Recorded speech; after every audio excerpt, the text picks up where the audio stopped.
want to thank you for accepting my invitation and accepting to be on my show.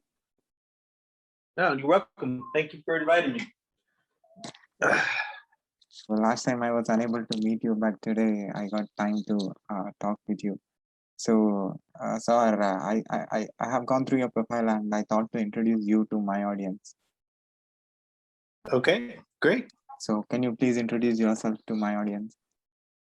Sure. My name is Diego Rodriguez. I am an elected representative in the Arizona State House of Representatives. I represent Legislative District 27, which is in more or less, it's entirely located nearly located entirely within Phoenix, Arizona. Also includes the cities of Guadalupe, Arizona, and Levine, the Levine Village as well. So I represent about 211,000 people in my district. So I'm happy to be here. Thanks for the invitation. Elected directly? Yes. So there are two. Each in Arizona, there are 30 counties, and each county has 2 elected representatives. So I am one of the 2 representatives here for this part of the state. So, when you started this job? I was elected in 2018. Huh? I'm also an attorney. So I've been a lawyer for 25 years now. I started practicing in 1995 and then ran for a different office in 2016. And then in 2018, I was elected to this office. Can I say understanding the laws of the land made you to become whatever you are today? Well, everybody, everybody decides what they want to do with their lives. And I had always figured out that I wanted to be of service to the community. And I chose the law as my method of being of service to the community. So it was either the law or medicine or something like that. If you want to help people, there are a lot of different ways you can help people, but those are 2 great areas that you can get into where you're really helping somebody improve their lives. You are into 2 different jobs. 20 plus years you was into understanding the laws of the land, and now you are into public service. Yes, so it's kind of a natural progression. A lot of attorneys will start off practicing law. I've been a prosecutor in the past. I primarily do criminal defense right now, so I still have clients. I still represent people, but it's very common for attorneys to then get into politics after that, get into policymaking. Okay, so how is the job now? Yeah, it's very interesting right now. Arizona's the United States is really in a period of change. We have many communities of color who are growing up, and we want to have more say over what happens in our communities and how we're treated, for example, by the police, and how we're treated by the government.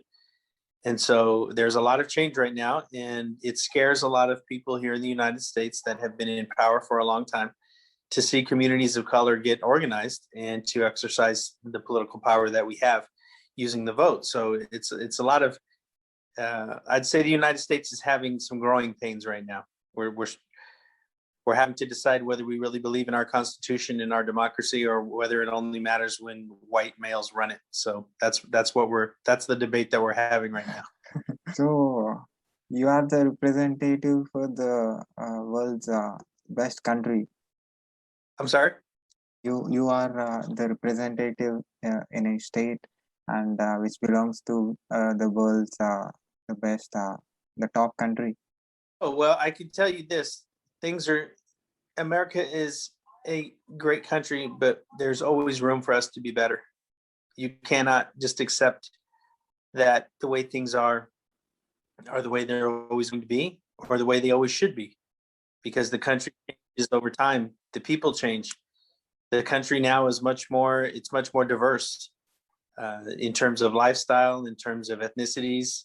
We've always been an immigrant country, but now we're getting to the point where the communities of color are becoming large enough so that we can determine policy, we can determine how the country is run. And so, again, that's part of the struggle that we're having, is how do we hold on to what makes America great and yet allow America to change and allow the next group of people, the next group of immigrants to come up into the system and to embrace what it means to be an American and to lead America, both here and and around the world. Oh, what is America before Biden and after Biden? Before Biden, I think the best way to describe it is the last president. He just tried to divide the country. He wanted to set us against one another. He was always trying to make people afraid of their neighbors and afraid of what it meant to, for example, to welcome immigrants into our country. He was always talking about how we should not trust one another and how we needed to protect what we had and not worry about what the other person was struggling with. And now with President Biden, it's a completely different story. He understands that what makes America great is that people dream of coming to America because they see what you can achieve here. If you want to put your mind to it and you want to work, and if you are in a community that supports you and supports your growth, he understands how important that is and how important it is to be a community and not be afraid of one another, but to work with each other and to trust in our system and to trust in our Constitution and our values. So what is your district before you and after you? So it was different before I won this seat. It was much different. It was the person who I replaced was not the strongest advocate for the community. They weren't really standing up for the community, and they weren't really pushing back against the things that happened down here. And what I've tried to do and what I've tried to really share with the people who I represent is we can change a lot, but we have to, first of all, we have to vote. We have to pay attention to what is going on, and we have to use our vote, and we have to support candidates who support the things the values that are going to make our lives easier, or better, I should say, not easier, but better, and support our children in our schools, and support the ability to get a job, and support the ability to just live your life without being interfered with or without being afraid of what's going to happen to you because somebody else thinks that you're different or that you look different. It's very important that we all support one another as we go forward. So after me, I hope the person who replaces me keeps doing what I've been doing, which is standing up for the community. What are the reforms that happened when after you coming to Arizona? Well, right now we're struggling with voting rights. The Republicans do not want to allow communities of color to vote because when we vote, we win. We can change the United States by voting, and they're very afraid of change. And so what they're trying to do is change the laws so that it is more difficult for people to vote, so that people won't vote, so that they can hold on to power. So we're struggling with school funding. We want to make sure that our schools have enough money so that our kids can go to good schools and they can get a good education and a good job. And they don't support public education, and so we're fighting with them over that too.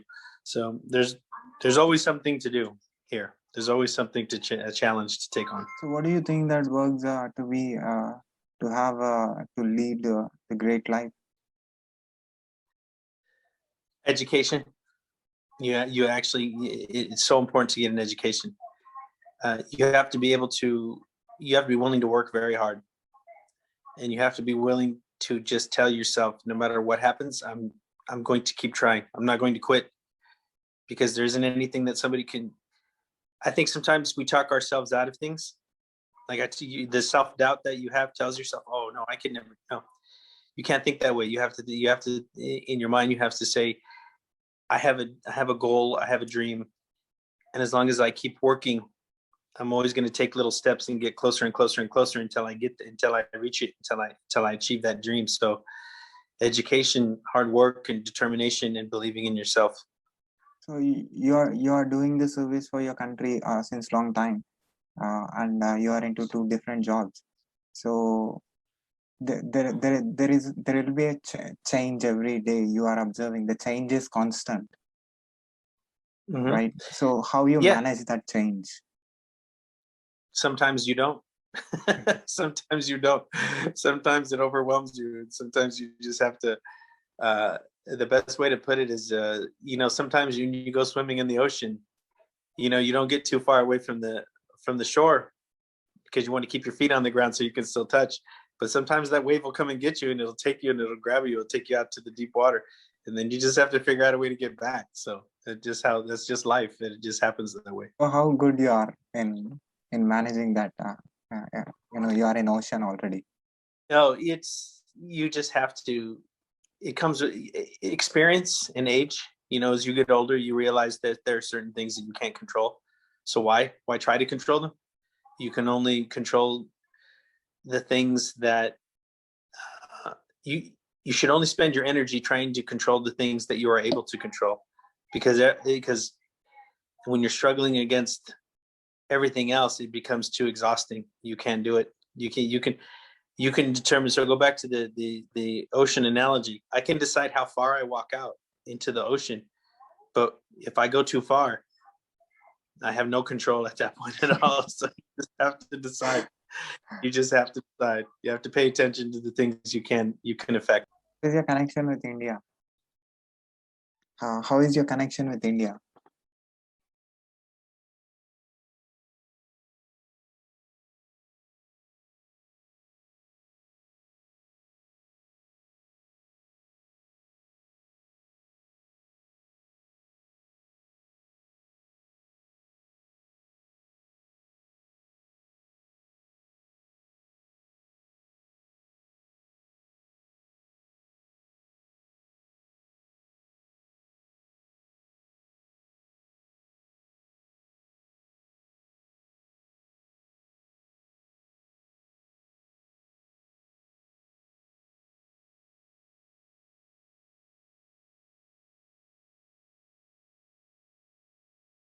So I was hearing your answer. How is your connection with India? Okay, so let's go back to. I've always found India to be a fascinating country. It's so large and so populated and so diverse in religion and in cultures. You have distinct areas of the country that are. It's the same country, but it's all very different still. And I've had many friends over the years whose families immigrated from India. We do have one of my colleagues in the legislature, Dr. Amish Shah, Representative Shah. His family immigrated over from India, and so now he's an elected representative here in the United States. It's a rich culture. It's a very diverse culture, and it's very interesting. And it boggles my mind that you have a democracy with that many people.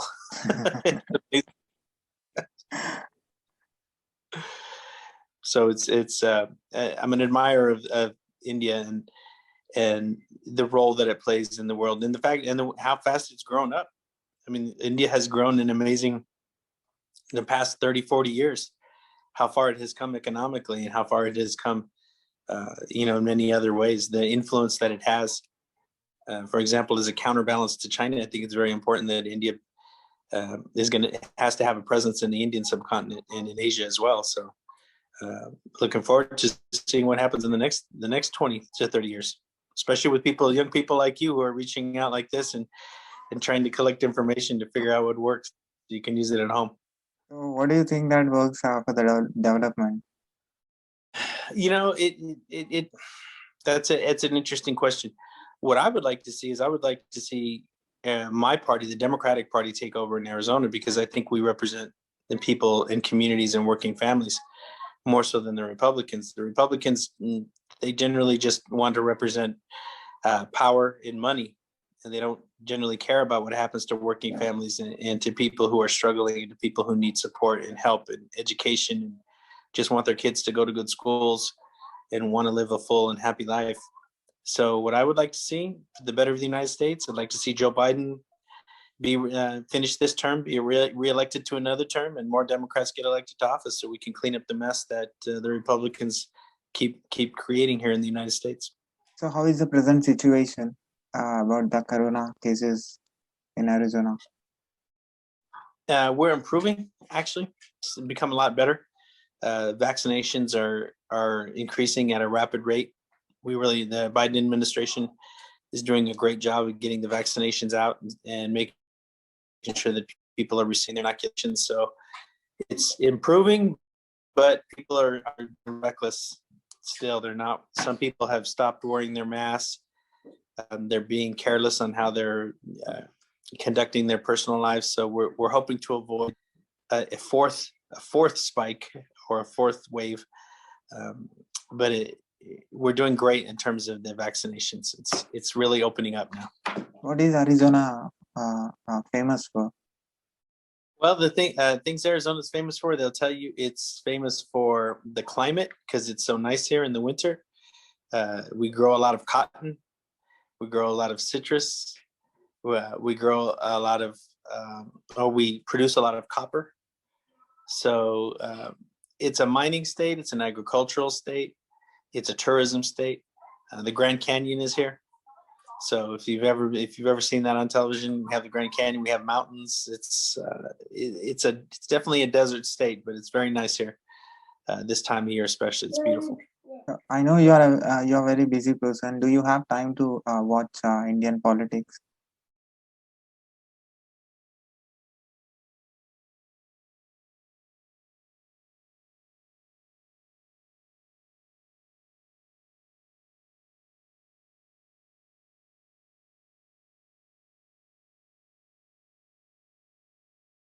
So Canada, what is the connection between US and Canada, and how things are making grow? Oh, I think look, everybody's just relieved that Trump is no longer president. so,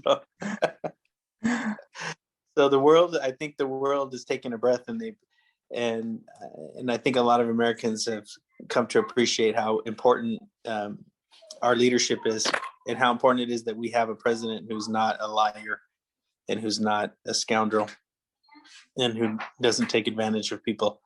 So I think it's just relief. Everybody's just relieved that they have someone they can trust as president again. So it's good. It's much better than it was. So what are your constructive thoughts for the development of Arizona? Well, right now we're just working on our budget. So we're finishing up our legislative session. A few more laws, a few more bills to vote on and to decide in terms of, I talked about the voter suppression bills that we're dealing with. We're going to talk about what's going to happen with the money that we're going to get from the federal government to help us with COVID relief and recovering from the pandemic. So right now, we're just trying to take care of the business that we have in front of us. And then in the future, like I said, we're just going to have to figure out a way to try to be a bigger part of running the state of Arizona, and that means working to support the people that support the values that we all share. So it's a long list of things that we have to do. Is there any particular thing that in your complete experience that made you become very low, and you came very fast like a rocket? No, it's a process. It's a process. It takes time. I mean, you have to be. It may seem like things happen very quickly, but there's always a story behind it about all the work that you had to do to get to the point where people start to notice you. Because you have always been working towards that point.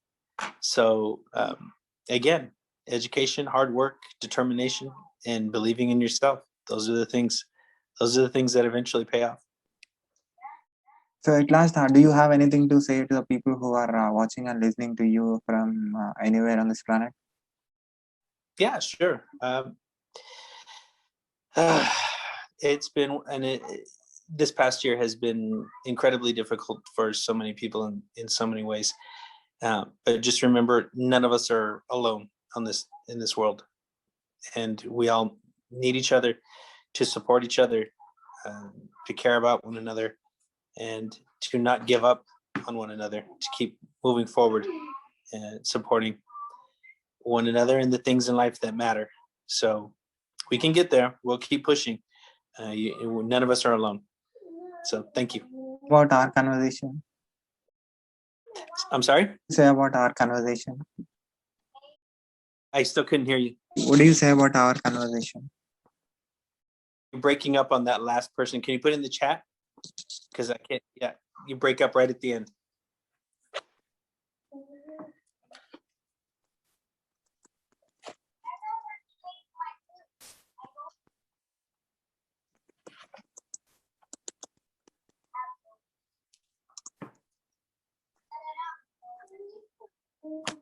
Oh, okay, I got you. I think what you're doing is great.